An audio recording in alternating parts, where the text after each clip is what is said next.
నమస్తే ప్రజాప్రతినిధి న్యూస్ కి స్వాగతం. చేగుంట మండలం చందాయిపేటలోని రైతు వేదికలో వ్యవసాయ అధికారి హరిప్రసాద్ ఆధ్వర్యంలో బుధవారం విత్తన మేళా నిర్వహించారు. కార్యక్రమానికి జిల్లా వ్యవసాయ అధికారి దేవకుమార్ పాల్గొన్నారు. వారు మాట్లాడుతూ ఎల్నినో ప్రభావం వల్ల రైతులు వరి పంటకు బదులుగా కంది, మొక్కజొన్న, వివిధ కూరగాయలు వేయాలన్నారు. రైతులకు వివిధ రకాల కూరగాయల విత్తనాలు అందుబాటులో ఉంచారు. అధికారులు రైతులకు తక్కువ నీటితో అధిక లాభాలు పొందే ప్రత్యామ్నాయ పంటలు సాగు చేసే విధానం, పంటల మార్పిడి వల్ల కలిగే ప్రయోజనాలపై రైతులకు అవగాహన కల్పించారు. కార్యక్రమంలో sarpanch Maheshwari, market committee director Mohammed Muzammil, Annam Anjaneyulu, panchayat second Krishna, వ్యవసాయ విస్తరణ అధికారి దివ్య, మండలంలో ఉన్న వివిధ ఫర్టిలైజర్ యాజమాన్యులు శ్రీకాంత్, రాజు, రైతులు ఆంజనేయులు, రాజు, శోభన్ తదితరులు పాల్గొన్నారు.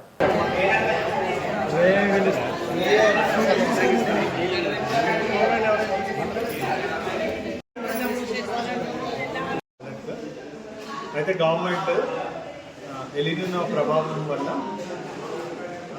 రైతులు అంటే నష్టపోకూడదు, అంటే ముఖ్యంగా మన మెదక్ జిల్లాలో చూసినట్టే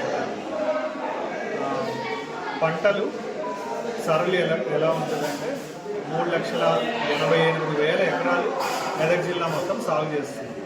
అందులో 3,15,000 ఎకరాల వరకు మనం వరి సాగు చేస్తున్నాం.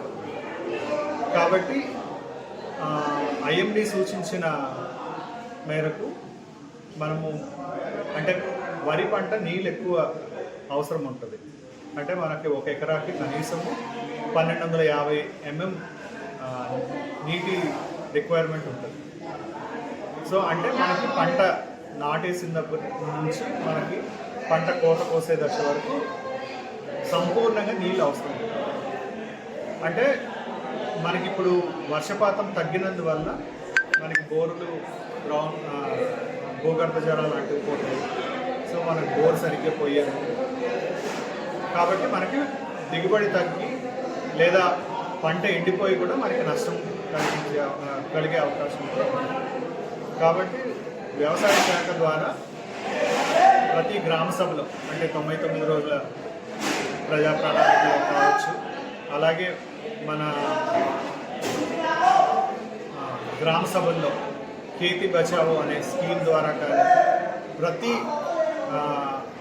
గ్రామ సభల్లో మేము రైతులందరికీ సమాచారం ఇచ్చింది ఏంటి అని అంటే, ముఖ్యంగా మనకి ఆగస్ట్ నుంచి సెప్టెంబర్ మనకి ఎప్పుడు పంటకి నీరు అవసరం ఉంటుందో ఆ టైంలో వర్షపాతం తగ్గొచ్చు లేదా అసలే వర్షాలు రాకపోయే ప్రమాదం కూడా ఉంది. సో ఆ సమయంలో ముఖ్యంగా మనకి వరి పంట తీసుకున్నట్టయితే పిలకలు పెట్టే దశ నుంచి గింజ పాలు పోసుకునే దశ వరకు ఉంటుంది. సో ఆ టైంలో మనకి నీరు అందకపోతే పంట మొత్తం ఎండిపోతుంది.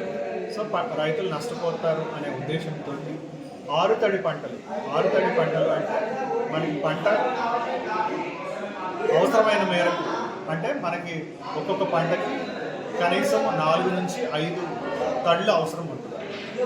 సో ఉదాహరణకి కంది కావచ్చు, మినుము, పెసర, మొక్కజొన్న లేదా సూర్యపూలు, అట్లాగే మనకి చిరుధాన్యాలు లేదా ఆమ్దము, శనగ ఇట్లాంటి పంటలు మనం వేసుకోవడానికి అవకాశం ఉంటుంది.